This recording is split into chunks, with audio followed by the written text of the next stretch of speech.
Greetings everybody, it's Rob from the Sage Tower, and we are back with a different kind of Pathfinder 2nd Edition video.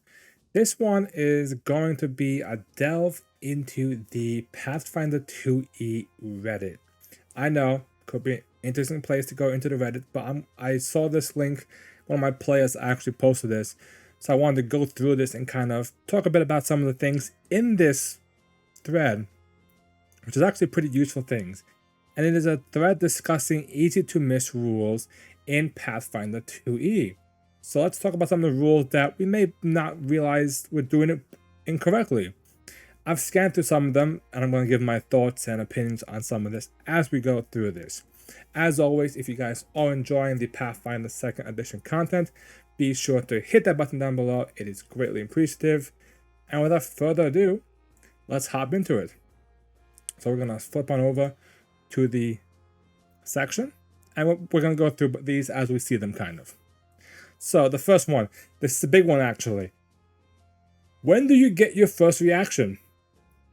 Is it at the start of the battle, before you even have your turn, or do you get them on your first turn? Now, as I think the rules say, the GM determines when that happens. And why is this important?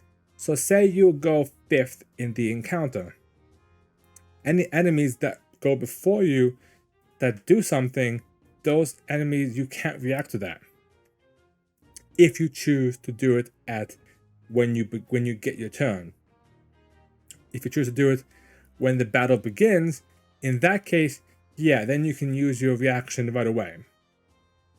Me personally, I mostly do it that you get your reaction when your turn actually begins. That's how I do it. I also do that the same for the enemies as well, to make it fair and balanced. So either way, it's both the same way. So that one I did know. This next one was a big one actually. If an attack of opportunity is used against a move action that doesn't include leaving your square, the attack happens after the move action is done, which means that you aren't flat-footed to the attack from standing up. I have done this wrong in my games, actually, because in the 1E situation, I believe the way it worked was the trigger happens, and then your move intercepts before it. So the trigger is you getting up. As you're getting up, triggers the attack, which happens as you're getting up. So therefore, you're still flat-footed, technically. It's how I always looked at it. This will help me personally because a lot of times I get tripped, enemies get tripped from my players, and that -2 to AC when they get up, sometimes it's not worth it to get up. But at least now we know that if you can get up without moving, you don't have the flat-footed. Number 3. Persistent damage and poison take at the end of your turn, but they behave differently. Persistent damage you first, then you attempt to remove it. That's true. So the way that works for persistent damage is you, at the end of your turn, you take the damage, and then you roll the recovery check. That's how it works. While poison, you first attempt to remove or decrease its stage, and then, yeah, so pretty much for poison, you roll the save. If you don't save, you take the damage. Now, the way poison does work, and I believe it's mentioned in the thread, is you take the damage from the initial impact of the poison, and then on your turn. I generally have done this sometimes. A lot of times, just to make it easier for just to kind of keep note, I usually do it on the player who poisoned a creature's turn, only because it makes it kind of a note, okay, this is his turn. It also gets rid of the weird situation where you have, say, the player poisons an enemy, takes the poison damage, that enemy is next in the initiative, they fail to save, they take poison damage again. So that kind of gives them that chance to not take double damage kind of back to back. Probably that is the incorrect way of doing it. However, I'm okay with that. Not a big deal. Slow quicken actions do not apply on the turn they were cast. That's correct, because you gain all your actions at the same time. The way slow and quicken work says, if you read it clearly, it says when you gain your actions, you gain an extra action. You lose an extra action. So you gain them at the beginning of your turn. So it doesn't work until your turn actually begins. That's a tricky one. Also, as well, I made a video about this a while back. You can be slow and quicken at the same time. In 1E, you could be cast with haste on you, and then if someone hits you with slow, it counters it. It removes it from you. Here it doesn't. Instead, you can have haste, so you gain an extra action to strike or stride, and you slow, so you lose an action, but it doesn't have to be a specific action. You can lose an action from the haste action. You can lose a normal action. So that's another one as well. Let's see what other gems we got down in here. This one is important right off the bat. Oh, scroll too far down, because I learned this one pretty quickly. The blinded condition, as it reads in the book and on the websites, doesn't actually clearly say that it makes everything flat-footed, because it just says everyone's hidden to you. So technically that makes you flat-footed if you don't have a precise sense. So that's kind of an important thing. That blinded does mean you have a flat-footed and everything is hidden to you. They go into a weird discussion about touching and stuff. Not really concerned about that. I did see a good one past all the echolocation stuff. This one is a good one as well. Make, you know, the map penalty for tripping is a thing. Don't forget, combat maneuvers do suffer mapping in most cases, so keep that in mind. So this is interesting. Meaning, if you grapple or trip with an agile weapon, it no longer counts as an agile trait. I didn't think about that. I didn't think about that either. So here's TLDR, which makes sense. Maneuvers on attack rolls, they're skill checks with the attack trait. That's why they suffer map. But finesse only applies to attack rolls, not to maneuvers. That's the one I didn't know that one. So I think there are a few finesse weapons that you can trip with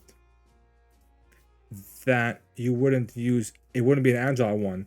And that's interesting, because I think I had some in my Age of Ashes game. That's one I didn't even know. So I'm going to have to keep an eye out for that one in my future campaigns.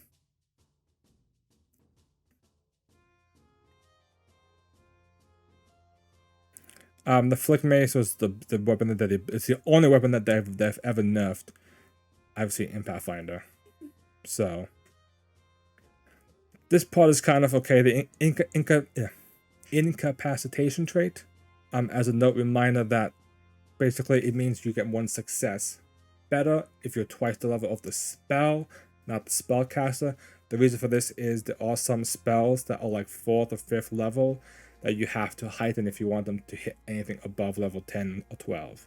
So keep that in mind. That's the reason why you would cast those spells at a higher level, even if you don't need to. Like if there's no reason to upcast it at that level. So that's important.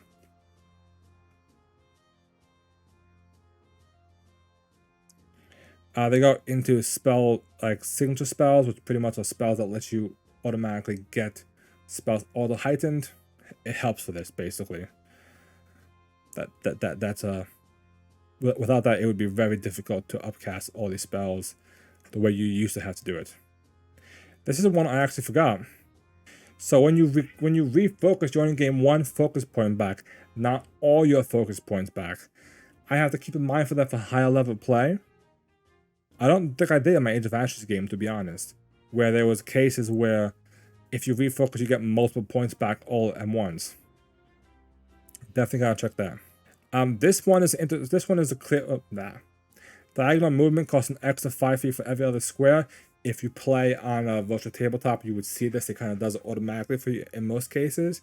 One thing to note, I think I made a video on this, and I think I made a TikTok on it as well ages ago, that reach doesn't have this effect. So you can swing with a 10-foot reach weapon two squares away diagonally. Even though technically it's 15 feet of movement, it is still 10 feet away, so you can still reach with that.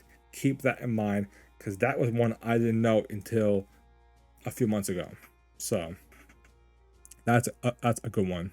That's debating the initiative and the reactions. That's a big one, because the game does say your GM decides for you. So that's it's a weird way how they kind of just like gave you that. I think that looks to be everything, really. We're gonna go down a bit more and see if we can find anything else. So this is one as well. Keep in mind that when you summon a creature, it automatically gains 2 actions on that turn. So the reason for this being, it lets you summon a creature and then get to do something with it on that turn, so your turn isn't completely wasted. So that's important as well. You didn't have to command it to do something. There was one, I missed it, and I think it was further earlier back in the chain. I thought I probably missed it at this point. There was one talking about when a player is knocked unconscious, they drop anything they're holding in their hand. That is technically raw how you're supposed to play it.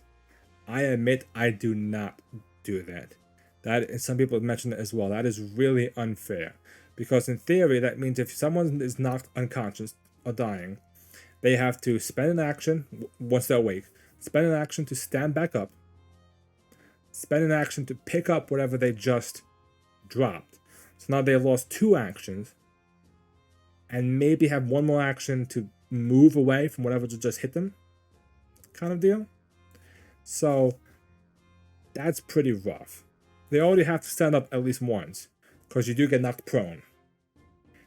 But to have to drop all your stuff at the same time, to me that's a bit rough. I feel like it's a bit unfair. I know you're supposed to do it that way, but I don't. But again, same way, if there's ever a case where I have an enemy that gets knocked down and gets come back up, same rule applies. I'm not having them drop everything because just to lose that action economy all over the place. So to me, that's how I rule it. Some other GMs do it that way, even though it's technically not against the rules, but that's how we play it. These are just, they're just talking about those. So the person in the top kind of summarized some of the big ones here. So that's why I'm not really going through most of these. It's all just kind of talking about this, but otherwise it looks to be everything. We still got quite a good ones here that we didn't know before, and new ones that, you know, I felt like are easy to miss. They as the name implies, they are actually easy to miss. We're gonna go back up to the top. They are kind of these quick things. If there are any other ones that you have thought about that you haven't seen before, let me know down in the comments. I'm curious to see what other rules you guys thought of that isn't in the thread. Post them down below and we'll discuss them in the video. And I hope you guys have enjoyed this little brief deep dive into the Reddit thread to talk a bit about these easy to miss rules. Thank you guys.